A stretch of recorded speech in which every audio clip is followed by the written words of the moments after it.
comparing two different things, Yeah. right? They're comparing a Honda and a Ferrari, right? Because what they're comparing and is active income, and then what we're talking about is passive income. We're not asking you guys to replace your active income with passive income, because we know passive income does take a little bit of time to get to $100,000 a month, like what I have.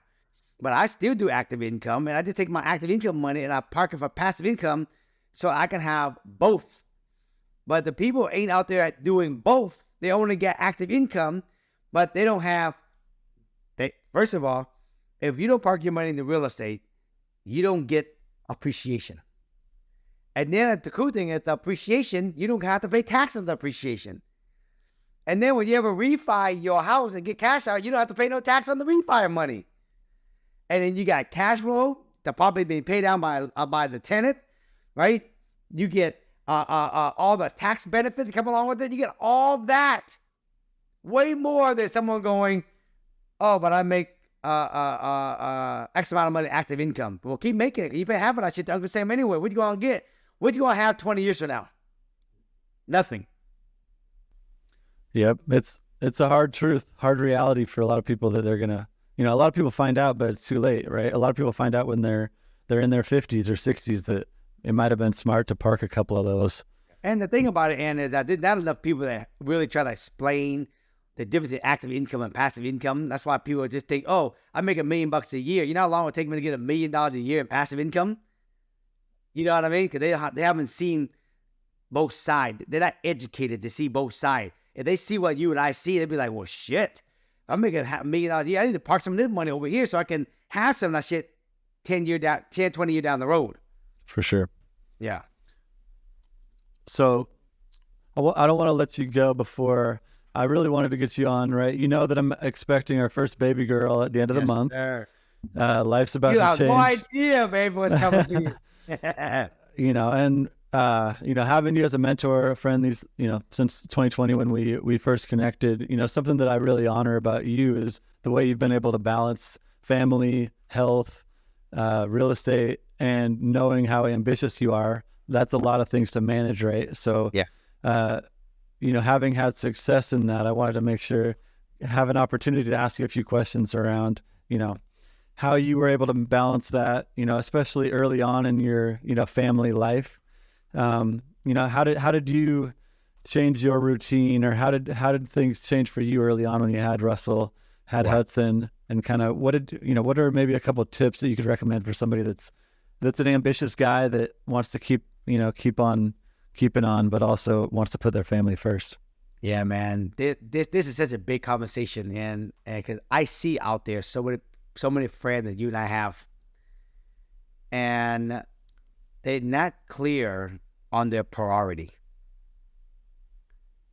They get sold too easy with fame, attention, being recognized, being an influencer, right? And I was one of them when I was younger, right? And what I mean by this is this. When I was younger, as I'm coming up to become successful, everybody wants you. Hey, can you come and speak in my office? You're a top real estate agent. And the more you get these, the more your head and your ego start getting big. Like, oh man, I'm somebody. I'm actually somebody, right? And what happened is that you become a yes to everything. Hey, can you speak here? Sure. Hey, can you speak at this time? Sure. Hey, can you speak at this time? Sure. Can you speak online? Sure. Can you speak in another state? Sure. All right. Sorry. We don't have a budget. Oh, no problem. I speak. I remember, and I used to speak on webinars. I used to speak at a whole bunch of local real estate offices in Seattle because everybody wanted me to come and speak. I would get asked to speak so many times in California, and I would just, a yes to everything.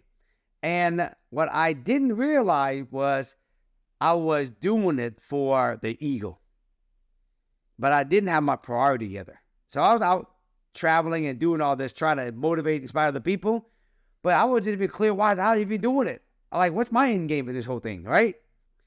And so I'm out doing it. And one day, and when my kid was young, my wife said to me, I think it's great that you go out there and you are inspiring, helping other people, everywhere. And I just want to say, honey, that just don't forget about me and the kids. And that's when I realized I have my priority backwards. I'm putting everybody out there in front of me. I'm putting everybody out there in front of my wife and my kids because I want to be famous. I want to be seen. For what?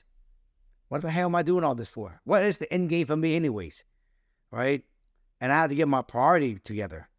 And at the end of the day, when I got my priority, I realized what's important to me is I have my own goals. I need to go after my own goals. Then part of my goal is, mentoring my kids, right? Mentally, spiritually, emotionally, financially, through sport, through mindset, right? And spend time with my wife, Cammie, and go do things.